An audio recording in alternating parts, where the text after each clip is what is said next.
Warning. This program contains strong language, auditory violence, and mental nudity.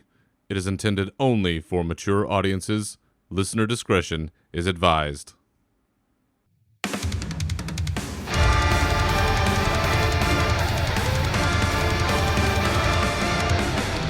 Welcome to your uncensored home for all things Warcraft. With your hosts, Berzerker and Navox, this is Unshackled Fury.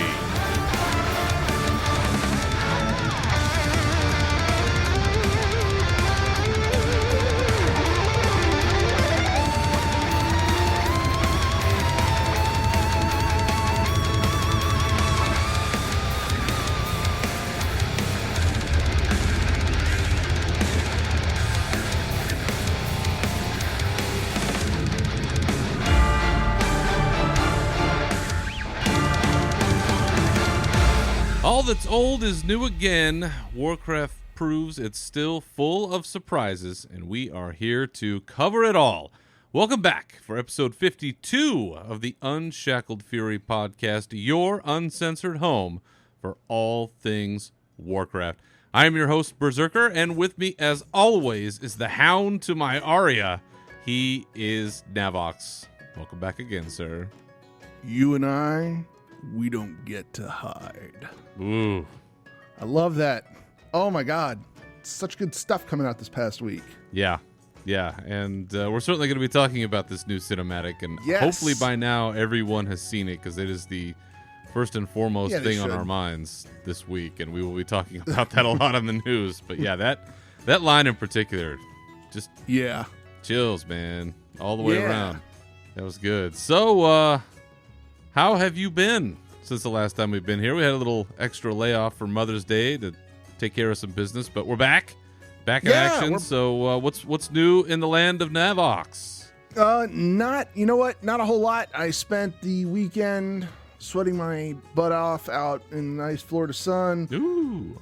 Doing some work on the car, installing, some illumination kit on the vehicle. I saw some fancy lighting.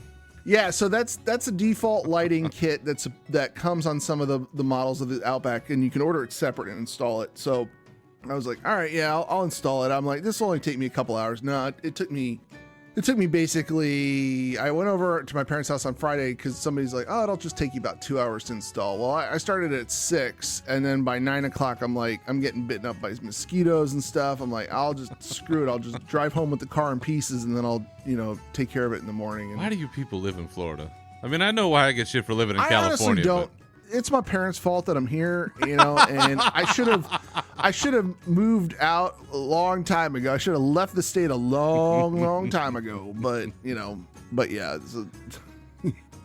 Are you gonna hook up some trunk shaking subs next? No, I am. 40, are you coming down the road? Yeah, no. See, I'm at that. I'm 41. I'm not at that. I can't do that anymore. I really can't. I can't. So, why not?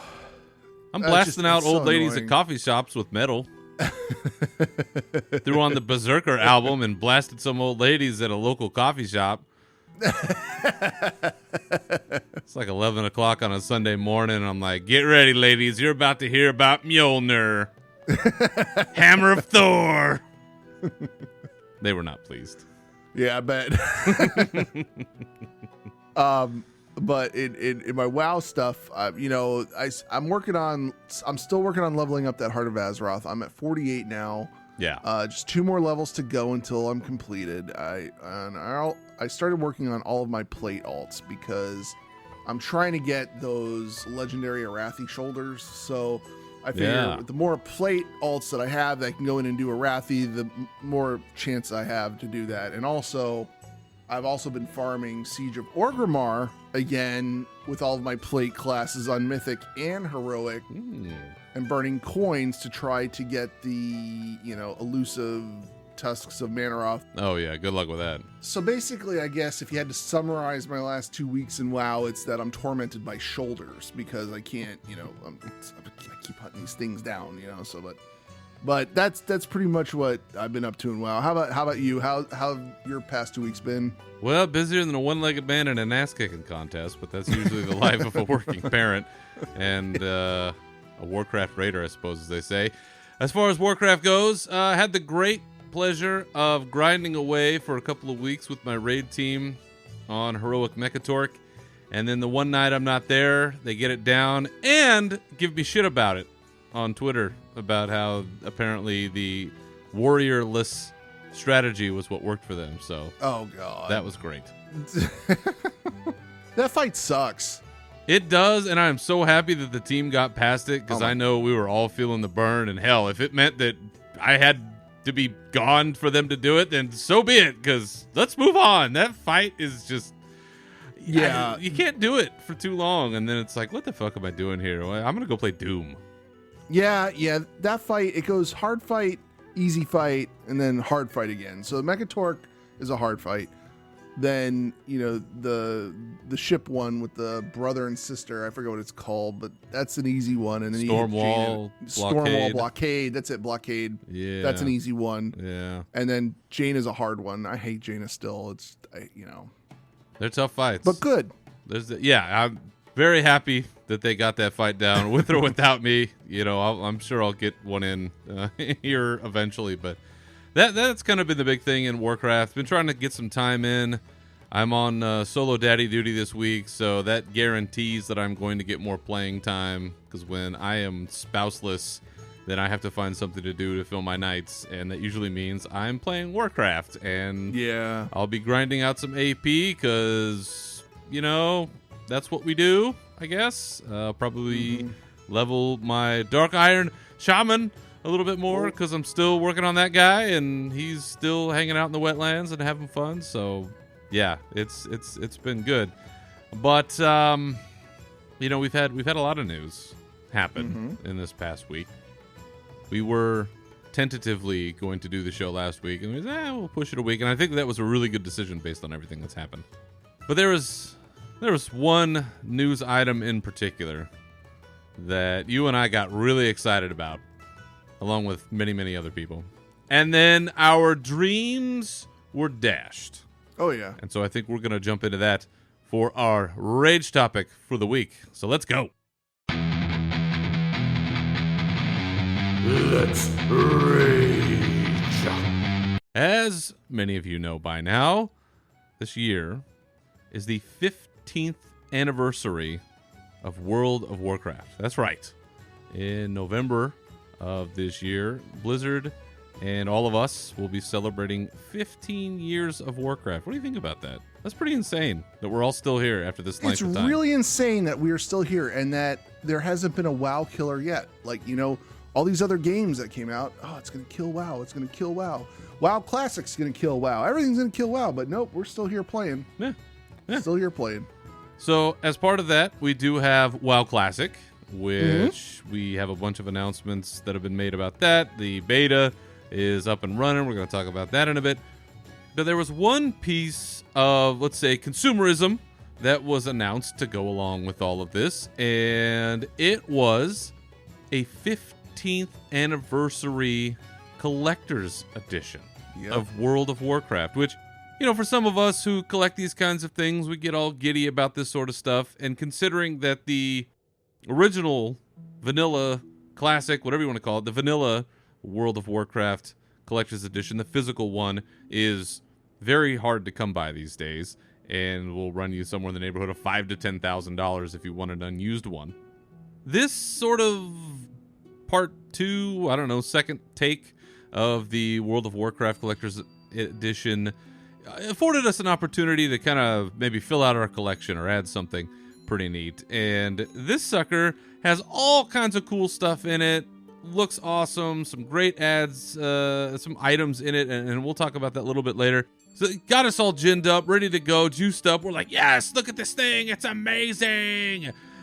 Sold out. Oh, yeah. Like, wait a minute. I just saw the thing. Like, what do you mean it's already sold out? Hold on. So I'm checking the Blizzard Gear store. Is it anywhere else? Nope. Don't see it listed on GameStop site. Don't see it listed on Amazon site. Don't see it listed anywhere else. Oh, okay. Well, so I scroll through the World of Warcraft page about it, and it goes, well, they'll be available on other favorite video game retailers. So just keep an eye out. Oh, okay, great. Then you tell me later, hey, it's up on Amazon now, but it's not available for sale. Sign up for the email alert. And I was like, oh, yeah, that's right. I've already done that. I forgot. I had already done that. And then it turns out it's already been sold out by the time you and I could do that. Yeah, and that really shocked me because when I was getting I was looking at Discord while I was in meetings. First of all, I was at work when the announcement came out. So thanks, Bliss. I had no way of ordering this, and when I saw it, Jared posted an image of it, fellow warrior listener of the show. I was like, this is awesome. I need to get this. I was messaging Lisa. I'm like, babe, this is really cool. This is the first statue I've ever wanted. This is really awesome. And it's only $99. And I'm like, okay, wait, I can't wait to get out of this meeting and then go order this thing. Yeah. It's going to be awesome. Yeah. I get back to my desk and it's sold out. And I'm like, son of a bitch. So then I was like, okay, so let me go type this into Amazon, and I'm like, oh, good. Pre-orders are, it's still there. Sign up for an email alert, and then when I go back and check on the World of Warcraft actual page, it says sold out next to GameStop, which I'm never ordering shit from GameStop. Like, I will not support GameStop whatsoever. So I'm sorry. I won't do it. Yeah, they left a bad taste in my mouth several times with pre-orders and things like that fallen through. I just locally I don't support them whatsoever. But this is the first time I actually wanted this statue, and now I guess I'll just have to go out to eBay and buy one for $450. That's the highest going rate of it right now. I mean, $400, $399. They've already got people trying to pawn them off. Oh my God! There's already. Let me see how many pages we've got now. They don't even come out till October. 313 results on eBay right now, going from 450 down. It's ridiculous. Yeah. So point being here is, it's awesome to get excited about stuff. Like, it's part of the reason why we are part of this community and do the things that we do and put the paychecks towards all of these items, because we get excited about it. This is our thing, Some people have cars, some people have guns, some people have bikes, some people have computer crap. That's what we do. I mean, it's just people have different things that they get excited about and dump money on. This is our thing. Yep. How do you not have enough stuff to cover the demand for something like this? You always have enough collector's editions of the regular expansions. What happened here? What happened? I wonder if it was limited though. Also, I think to myself, like, if you were able to order it, you could order multiple copies. So probably people went out to the website and just ordered multiple copies. I mean, I don't know if it said limit one per guest or something. Probably limited one or two, and I'm sure that it is limited. I think it even says that it is limited on there, that they're only doing so many, and I get that. But if you put the announcement up in the middle of the day and it sells out so quickly that, I mean, people don't even have a chance to get it. Let's say they were asleep. You're in Hawaii. You're out. Oh yeah. You're not getting a chance at that. Goodbye.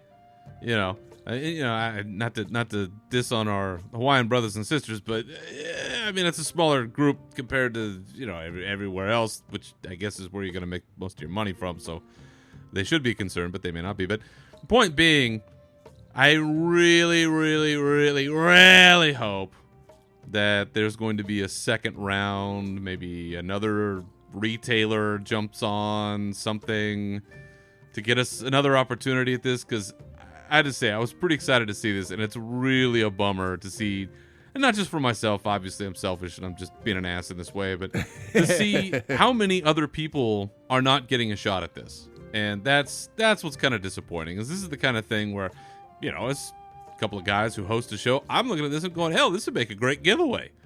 Right. Yeah. We can't even get them ourselves, so fuck that noise. We're not even going to have that chance. So, listen, Blizzard, and I know that you listen to every episode of this show and live and die by the opinions therein, but if you just, happen to find a few extra copies back there that you might be able to load up on Amazon or, hell, I don't know, Best Buy. Where's Best Buy at? I haven't seen Best Buy yet. Maybe they're holding out and they'll be the last. Somebody, just throw them out there because clearly there's a demand for it. And I know that it takes time to make these things and box them up, and you got to order months in advance, yada, yada, yada. There's still 5 months, man. There's still like 5 months until you need this thing. That's plenty of time to call up to China and say, hey, yo, dudes in China making these statues. We need, I don't know, another 100,000. All right, let's roll. Make it happen, Blizz. I believe in you. Anything else you want to say on that one? No. I'm still real salty about it. All right. Well, then let's go ahead and jump into something that we are not upset about at all, and jump into our news and talk about all the fabulous stuff going on this week.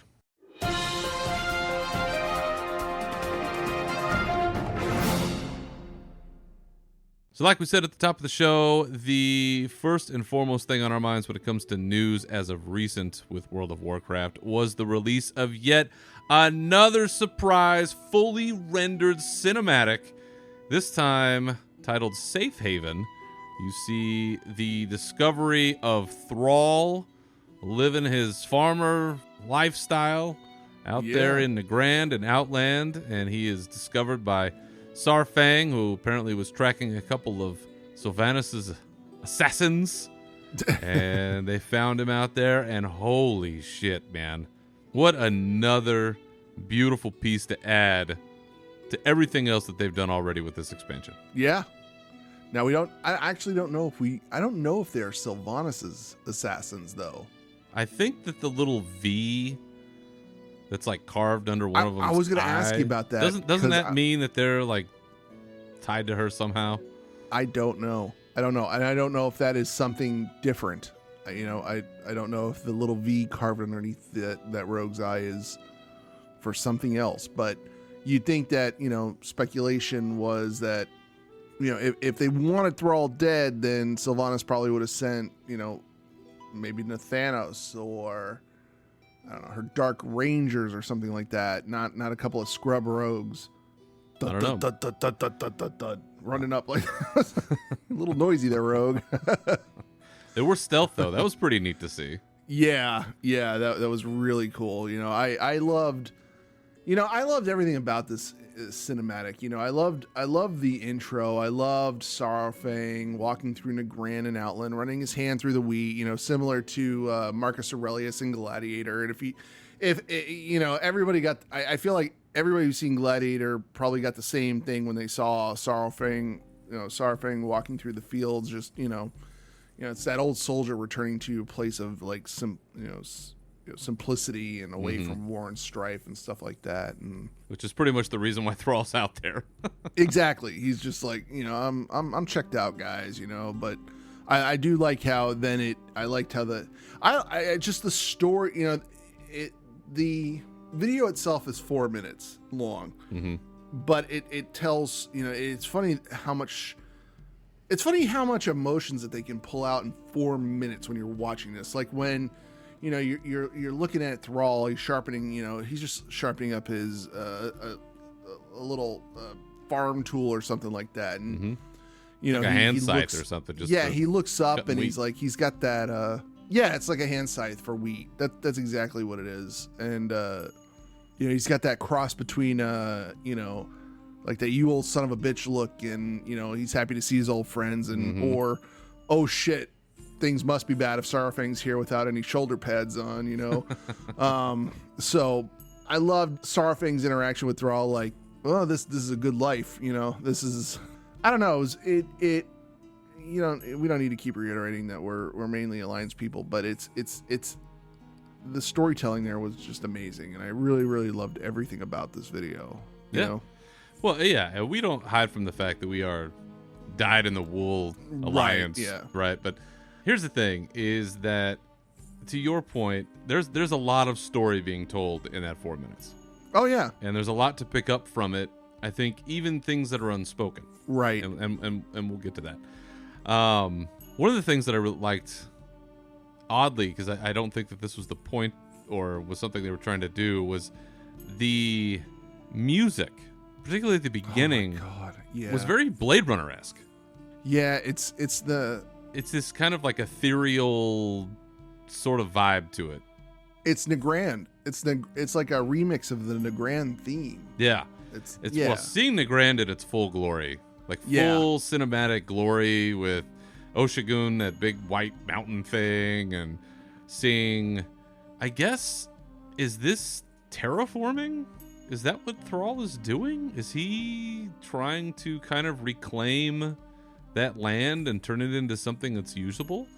No, I think he's just out there, and because he's living in old huts. He's living in something that it's just very, very, it's not up to the quote unquote civilized horde building structures you've seen out in, when you're going through quests and things like that. It's like old school, demolished, like they have skins on, the roof. It's very, very, I don't know a good word for it. It's just very primitive and native. It's well, it's like what would be out there. I mean, it may be something he just made it himself. And, Agra's no slouch.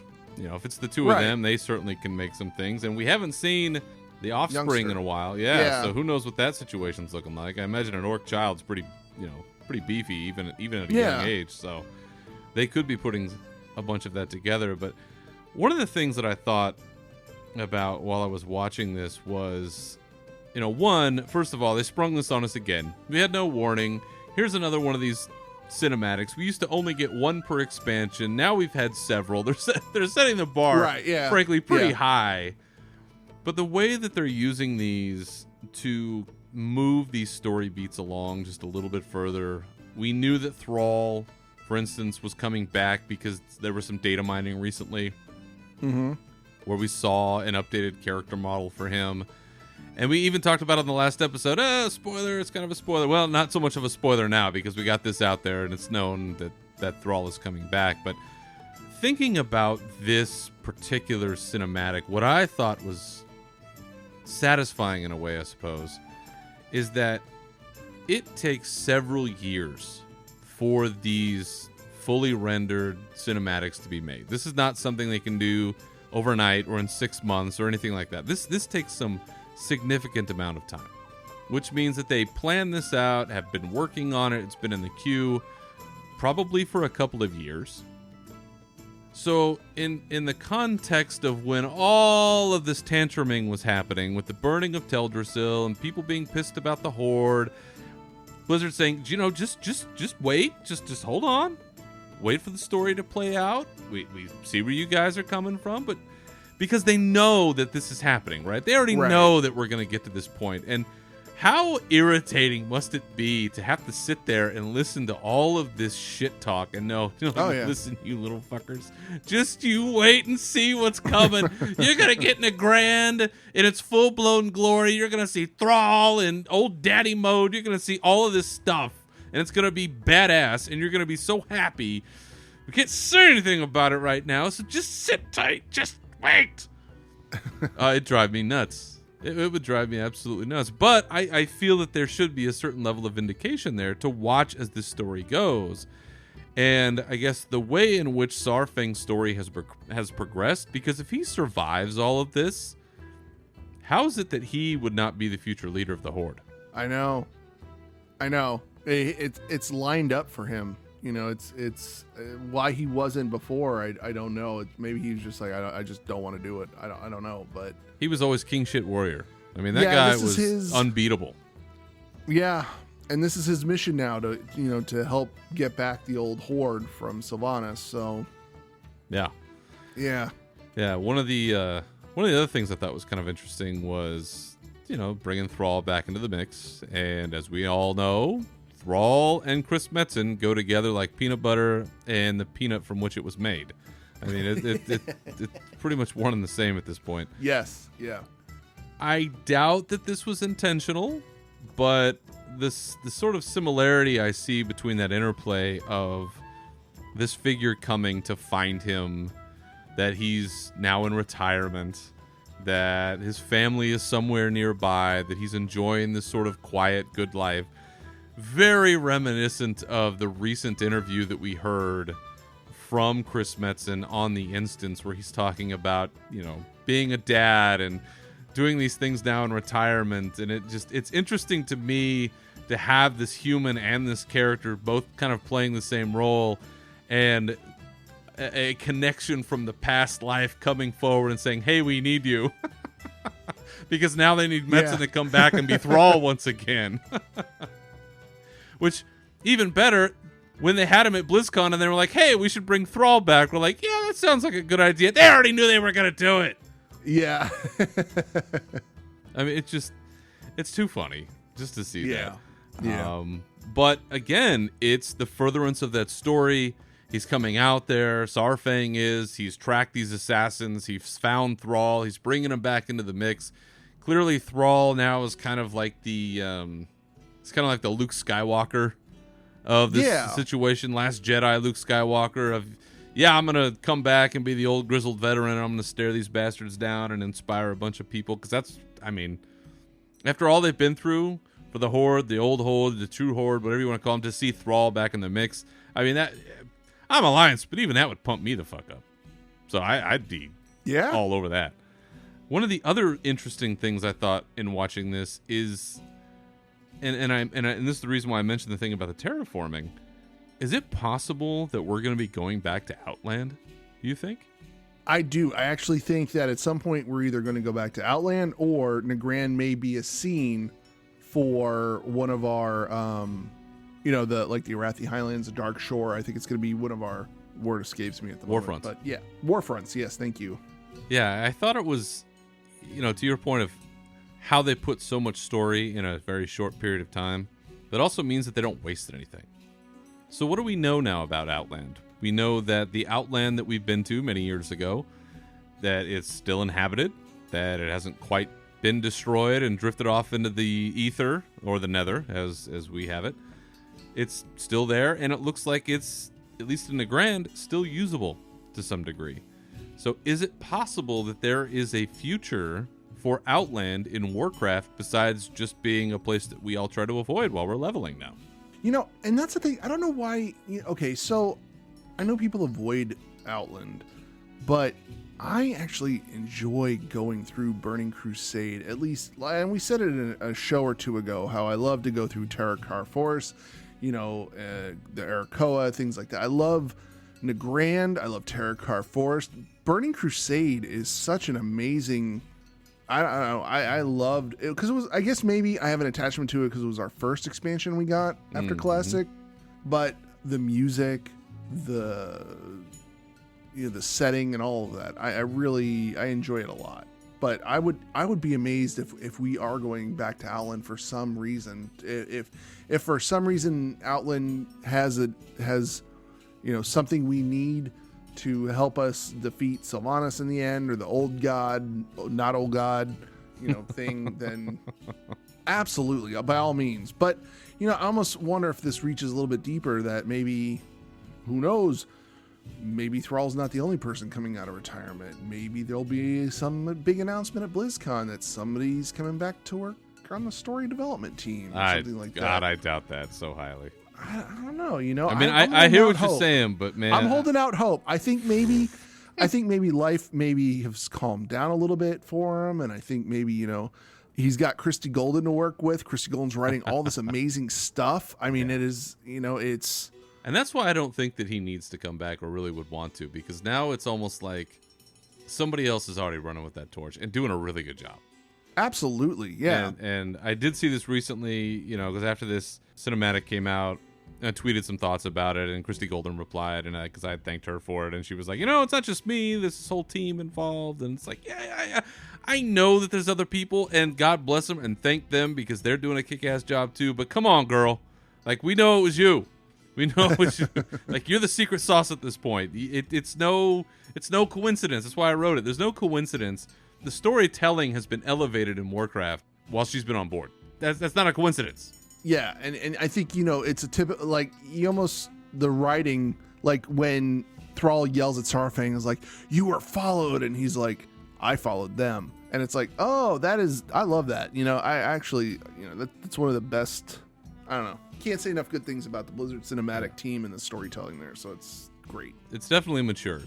Like, some of the points, it's not just like, hey, I'm going to kill you, hey, I'm going to kill you, or I'm going to defend this attack, or whatever. There's a lot more nuance in some of the storytelling. It's, listen, this is not Shakespeare. This is not going to be something that's going to be held up for some standard of time, forever.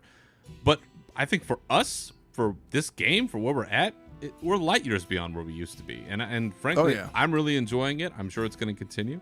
But now that we've seen all of these, I can't help but wonder if we're going to get at least one more, or two more perhaps.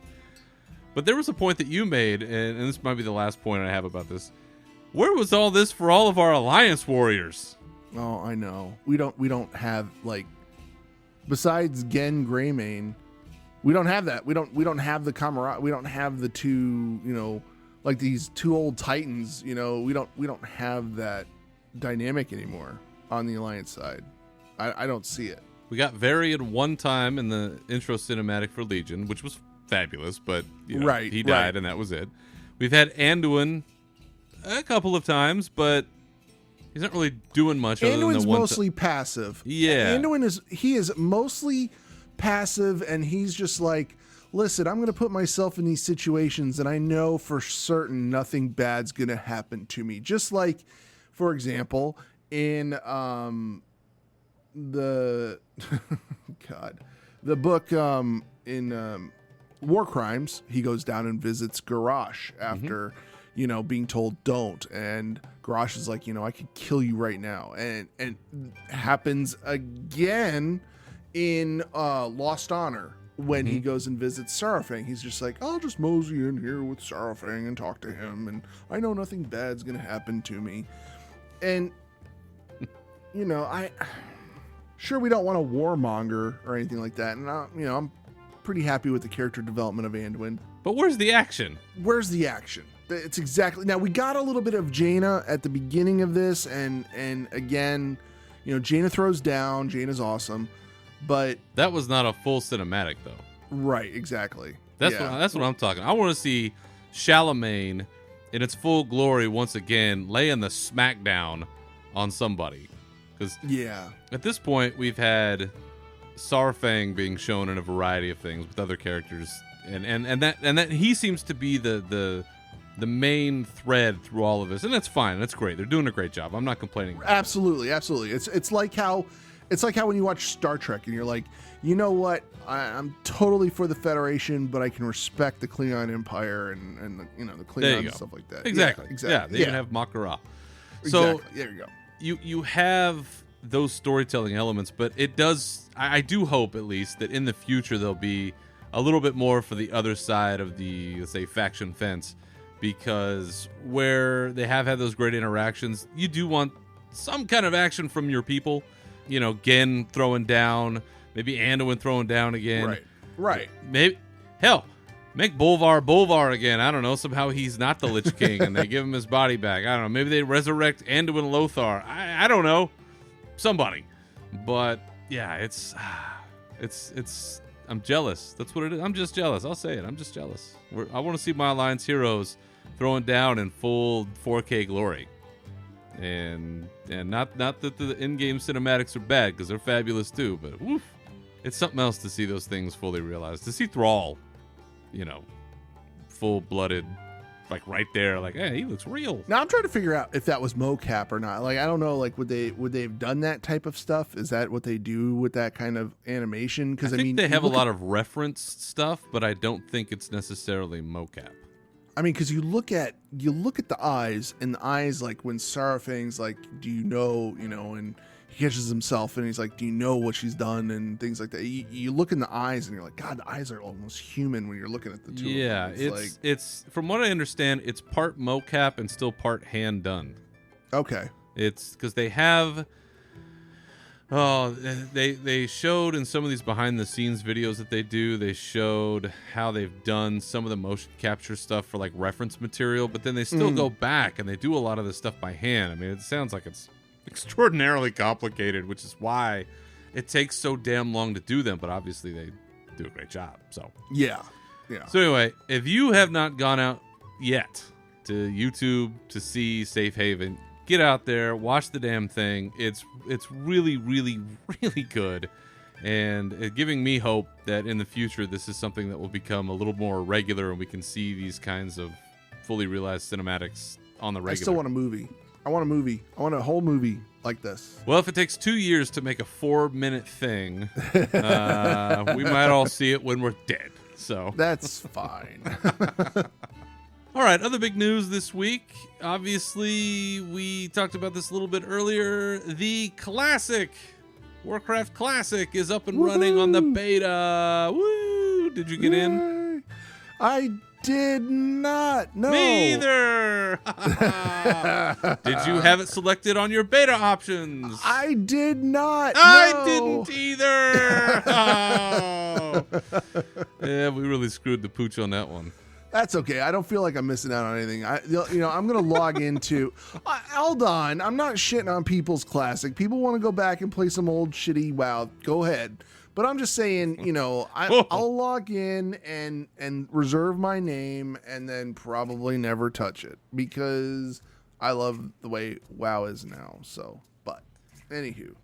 Yeah, it's been a real interesting week here to watch as people have been either loving the realization of here it is, vanilla WoW, classic WoW, whatever we're calling it, live and in living color right in front of your face, and the reality of, wait a minute, it takes longer for things to spawn. Yep. This doesn't happen like it used to, or what's going on with this mining node, or hey, I think this thing is a bug, and no, this is just how the game used to be, Holmes. The loot box is coming up empty. Yep. That's what happens. Yep.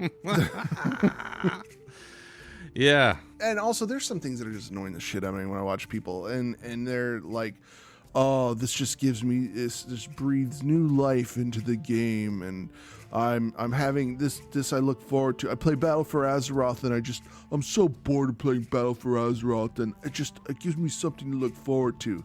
Great. Let's hear you again when you're raiding Molten Core for a year. Okay, let's hear that again. So. If it's your thing, great. Yeah, there's definitely a crowd, and I do think that there is a crowd. I'll call them the Asmon crowd that are genuinely happy about this. Like, they are thrilled, they're pumped. This is something that they've been waiting for, that they've been advocating for, that they really miss this. That maybe, yeah, okay, there's rose-colored glasses involved.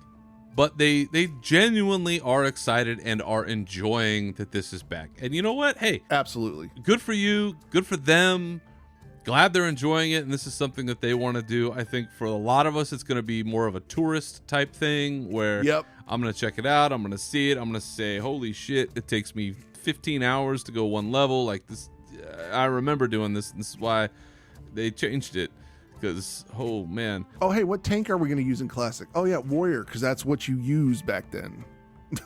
Hey, at least you'll be in demand, right? Yeah, exactly. Get my arms/Fury Warrior leveled up.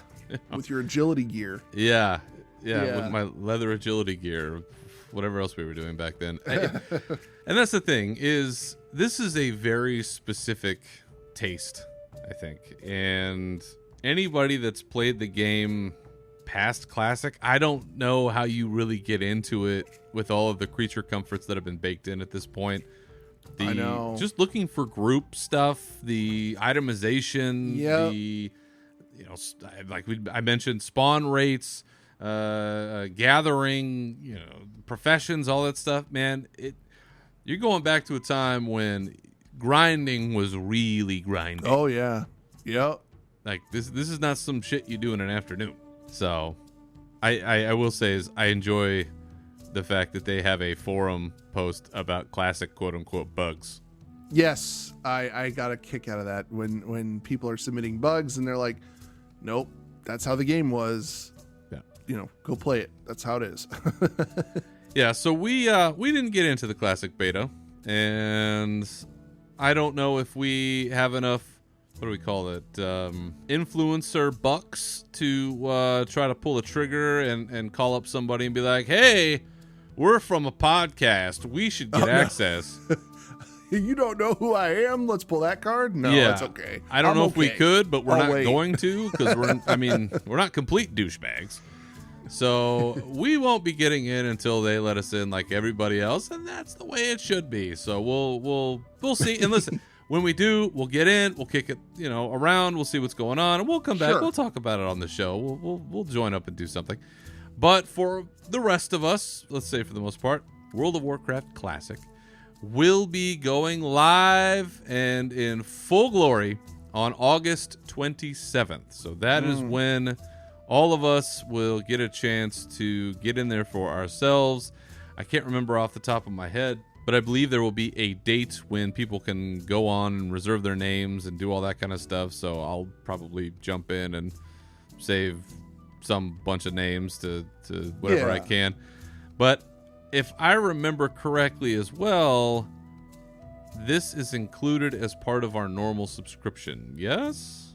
Yeah, I believe it is. Yes. So we don't have to actually pay for it unless we want to get a collector's edition on eBay. Right. Exactly. All right. Okay.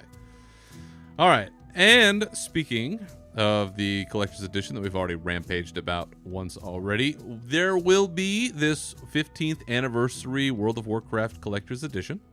And part of the reason why it's such a big thing and such a popular thing and probably such a limited thing is it includes, among many other items, a Ragnaros statue, which is somewhere between 10 and 11 inches. That's what she said. Almost a foot in height, and it is a pretty badass looking statue. This is not just some gray molded thing. It's like gold and it looks metal and it's pretty amazing looking. The first statue I've ever wanted out of the whole Blizzard universe. Like, this is the first statue that I actually want. Like, the other ones that came out, I'm just like, this one I actually want because Ragnaros. I love that fight, and yeah, so. Yeah, it looks amazing. There's an Anexia pin, which I don't know that either of us really care about those, but there's a pin collecting crowd out there. They're giving away sort of a typical item, a mouse pad that has a map of Azeroth on it. Looks pretty nice. Another item which I find interesting that I wish I had better photos of, there are some fine art prints. Yeah. And there apparently are going to be 8 of them, but I can only really see one from the posting, which is one of Ragnaros, and it's a pretty cool looking one, but I would love to get my hands on those, whatever those are. Because if it's anything from that period of time, you're talking about all your classic Warcraft artists. Yeah. And I don't know, there's something about that period where you can look at certain pieces of art and you're like, I know who did that one, I know who did that one, I know who did that one. Those I all want in my collection. A couple of other things that they're putting in this collector's edition that you'll actually be able to buy in the store separately as well are these alabaster mounts. Yes. Which look pretty sweet. There is a griffin and a wyvern, I think is what they are. I will buy them. And they're calling them the Alabaster Storm Talon and the Alabaster Thunderwing. So you'll be able to buy those. Awesome. They do look amazing. And if you want to buy them on your own, you can. However, they will be included in this if you can get a copy for yourself somewhere. So yeah, so it's a lot of gussied up items, we'll say, but that statue really that's the chief. That's the reason you want to get this thing. Exactly. The statue's the only reason for this one. Yeah. Yeah. That's what you really want. So along with the 15th anniversary, not just the collector's edition, that eventually will come out sometime in October, but when the actual anniversary itself rolls around, they haven't said exactly what's happening, but it appears there's going to be some kind of a 25-player raid. Yeah, the LFR. Yeah, yes. It'll go on some kind of it sounds like a tour of classic bosses. Yes, it's going to be so much fun. And if you get through it, I suppose, or get them all down or whatever the deal is, you will get not just a mount, just regular old mount. You're going to get what they're calling the Obsidian Worldbreaker mount, which is essentially Deathwing. Yep. Yes. Deathwing the mount. Cannot wait for this. How badass is that? It is badass. It is awesome. This is like if anybody was around when they had sort of a previous version of this several years ago, you could get that Corehound, that giant Corehound mount. But you had to do the anniversary raid. And those things were pretty sweet. Yes. Big two-headed fiery Corehound bastard.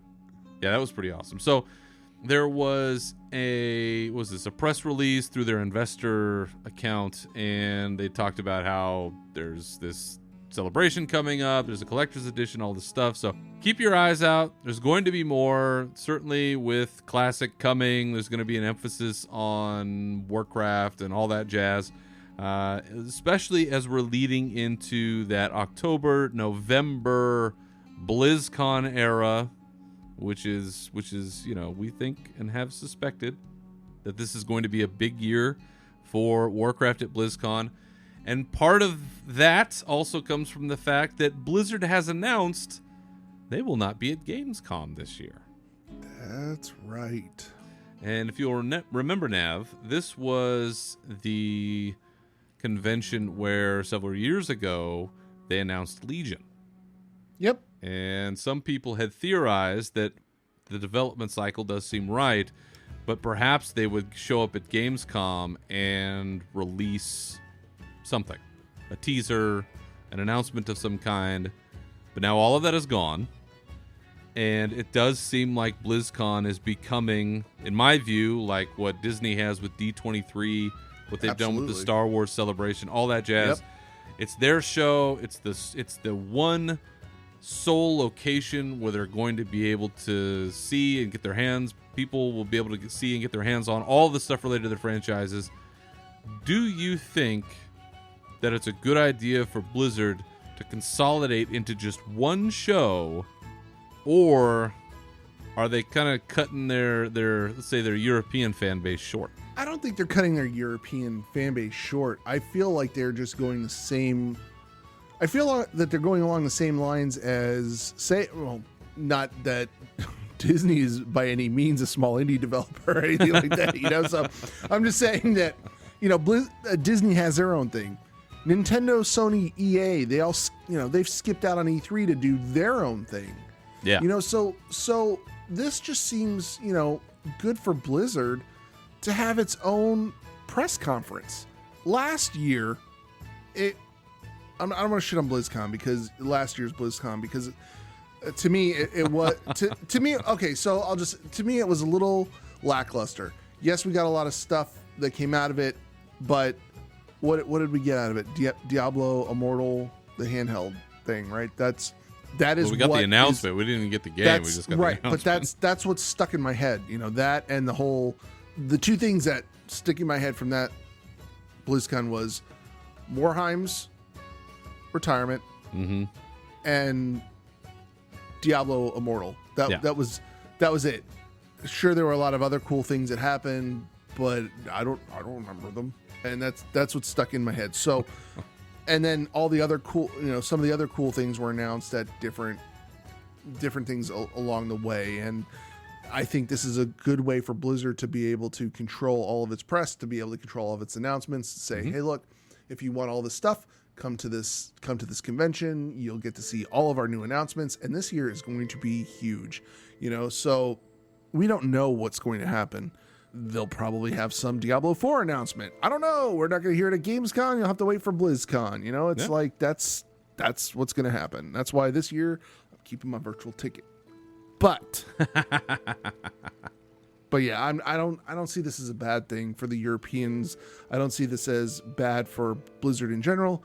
I just think it's part of the build up. Blizzard's good at building people up, building up the excitement, and we'll all see this in November. So everybody's the world's gonna get to see it, get the news at the same time. So yeah, I can see why people that were counting on something happening at Gamescom would be disappointed. I could see why people would not be too thrilled if they were going to that and they're like, yes, this is our chance to see Blizzard because we're overseas and we don't get a lot of exposure, but we're huge fans over here and this is our one shot, and now it's not happening.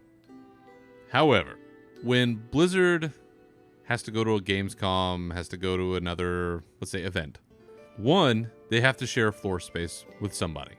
Right. They're competing at that point for eyeballs with whoever else is there. Doesn't matter. The other is that, frankly, they have to spend time and resources to put something together for that. And in the wake of the layoffs and the other things that have been going on, perhaps this is part of the budget that got cut. So this may not just be a situation of we want to consolidate to get the biggest bang for your buck at our event. It may also just be a casualty of the fact that, you know what, they got to cut a budget. They let a lot of people go in the sort of PR area. This might be something that fell by the wayside. Hard to say when you're not part of the company or on the inside, but at the end of the day, you and I, we've put our flag in the ground that BlizzCon this year is going to be huge. Warcraft announcement, Diablo 4. I mean, who knows what else? I'm sure there'll be a Hearthstone thing. Yeah, I'm sure there's going to be an Overwatch thing. I think there's going to be everything. I think that's why they're skipping out of Gamescom. I think we're going to see something for all of the Blizzard franchises. We'll get a new Warcraft announcement. We're probably going to see something for StarCraft. They're probably going to talk about... Boy, that'd be huge. They're going to have something for Diablo, Hearthstone, Overwatch. I think this year is going to be something that they're just going to be like, can you believe what we saw at this year's BlizzCon? It's just everything had something. Heroes of the Storm? Maybe not. Maybe not. That's a rough one. Yeah. All right, last but certainly not least this week, we were going to do this plug when it was a little more relevant, I guess.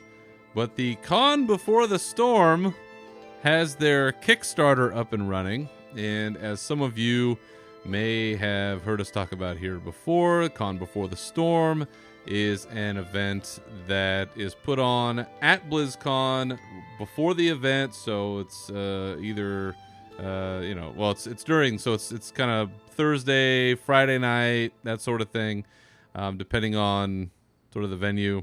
I'll explain what that means in a minute. This is a purely community-driven event. It is basically put on by, it's run by essentially two people, Seraphis and Sia. You might know them from The Sundering. I don't know if Sia's on there anymore, but Seraphis is out streaming, doing his own thing. But these folks have been putting this convention event on for several years, and it is one that they graciously allowed this show to participate in a pre-BlizzCon live stream event on the Thursday night before. This was the pod before the con, I think we called that one, and they allowed us in on that one. But as somebody who has been to this event and has been to a couple of events at BlizzCon, I have to say, and this is no bullshit, they do a fabulous job, and they really do deserve support from the community to keep that going. So, that being said, the Kickstarter for the 2019 Con Before the Storm, and this year it is powered by Wowhead, I think they're saying now, because they've partnered with Wowhead. The Kickstarter has gone live. There are still 26 days to go. Their goal was to raise $19,000. As of this recording, they have raised over $33,000. That's awesome. So congratulations to them. Now you have the other problem of not that you don't have enough money. Now you have too much, and now you have to figure out what to do with it.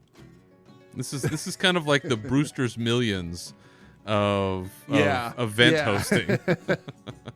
How do I responsibly use an extra $15,000 or however much they end up with at the end? It's impressive, and congratulations to them because they are great people. They do put on a good show, and I'm happy to see that for folks that are going down there, that they're going to get to spend what's probably going to be a pretty exciting Halloween at this event. Absolutely, yeah. So for folks that want to, you can go on to Kickstarter. The Con Before the Storm, powered by Wowhead, is still up and running, will be. They have a variety of packages depending on how much you want to throw down. If you want to just throw down a couple bucks, just throw down a couple bucks. If you're going to go down there, I mean, I think it's only right that you do, because there's a lot of cool stuff to see and experience there for practically nothing. I mean, it's free to get in. You don't have to really do anything. You just walk right in. So throw down a couple of bucks, but you can get, shirts and pins and artwork and what else do they have here? They've got, badges from well-known artists. They have meet and greets. They have a breakfast thing. Apparently they had like a real high roller thing for $1,500, but that already got sold off. But there's all kinds of really cool stuff that they include, and they do genuinely a good job. As somebody who's been to the Wowhead party when it was by itself, this when it was by itself, I'm interested to see how those two forces unite, because I think that there was enough hunger from the community to have two different events, and now there's only going to be the one. So that's interesting. I'm curious to see what the panels end up being, because you had very different vibes from these two parties, let's say. As somebody who's been to them, the Wowhead one was definitely more of the influencer vibe, shall we say, whereas the Con Before the Storm was, I think, a little more of the everyday you and me kind of vibe, which is why I have such high praise for them. I think they've always been very gracious and pretty down to earth, and I wish them luck, and I hope that the event goes off fabulously this year, because they certainly deserve it. And honestly, if you go down there, if you're at BlizzCon, check these events out. They're a great time. I really enjoyed going there myself. I do wonder, though, is someone going to eventually have a competing party? I don't know. I don't see why you would need to. I think this is the best possible outcome, is to combine the two parties. That way. But now you only have one night. There was usually a Thursday night, there was usually a Thursday night and a Friday night, and then Saturdays, everybody gets drunk at the Hilton. Now there's going to be kind of an open night. And with Convert to Raid not doing a party anymore, and with Wowhead folding their party into the Con Before the Storm gig, I think we should hold our own party, Nav. This is what I'm getting at. I think that Unshackled Fury should eventually host its own Renegade Friday night party.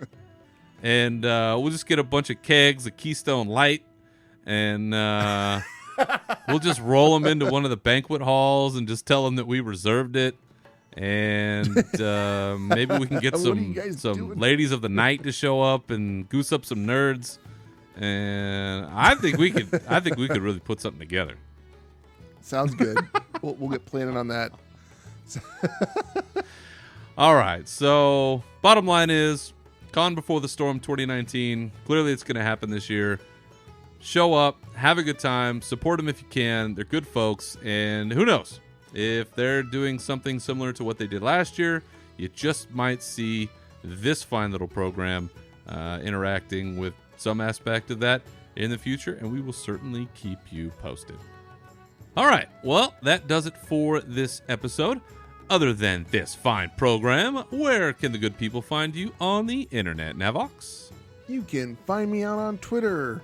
I am at NAV_OX. As for me, you can always find me on Twitter at Berzerker Rage, and this show at Unshackled_Fury.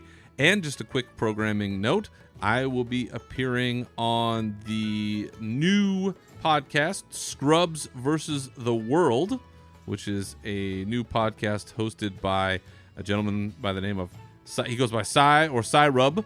So we're going to be recording soon, so keep your eyes out for that one. You can feel free to contact the show with your questions, comments, or otherwise at unshackledfuryshow@gmail.com. And you can find the show on SoundCloud, Spotify, iTunes, Stitcher, and Google Play. So once again, thank you for listening. Remember to keep your swords wet and your banners high, and we'll see you next time. Farewell.